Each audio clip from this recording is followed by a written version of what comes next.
धैर्य और संयम का महत्व। एक व्यापारी था।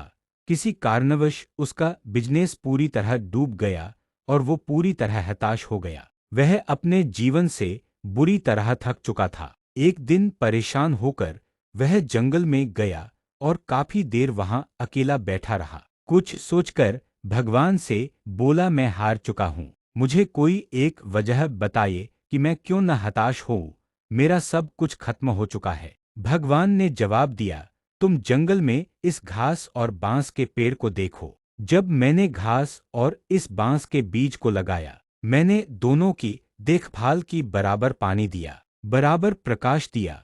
घास बहुत जल्दी बड़ी होने लगी और इसने धरती को हरा भरा कर दिया। लेकिन बांस का बीज बड़ा नहीं हुआ। लेकिन मैंने बांस के लिए अपनी हिम्मत नहीं हारी। दूसरे साल घास और घनी हो गई, उस पर झाड़ियां आने लगी, लेकिन बांस का बीज वैसा के वैसा ही रहा। लेकिन मैंने फिर भी बांस के बीज के लिए हिम्मत नहीं हारी। तीसरे साल भी बांस के बीज में कोई वृद्धि नहीं हुई, लेकिन मित्र, मैंने फिर भी हिम्मत नहीं हारी। चौथे साल भी कुछ नहीं हुआ, लेकिन मैं लगा रहा। 5 साल बाद उस बांस के बीज से एक छोटा सा पौधा अंकुरित हुआ। घास की तुलना में यह बहुत छोटा और कमजोर था, लेकिन केवल 6 महीने बाद यह छोटा सा पौधा 100 फीट लंबा हो गया। मैंने बांस की जड़ को इतना बड़ा करने के लिए 5 साल का समय लगाया। इन 5 वर्षों में इसकी जड़ इतनी मजबूत हो गई कि 100 फीट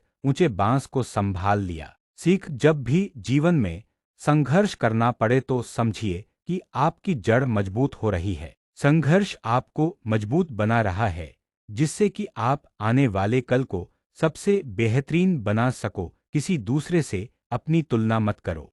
हर हर महादेव।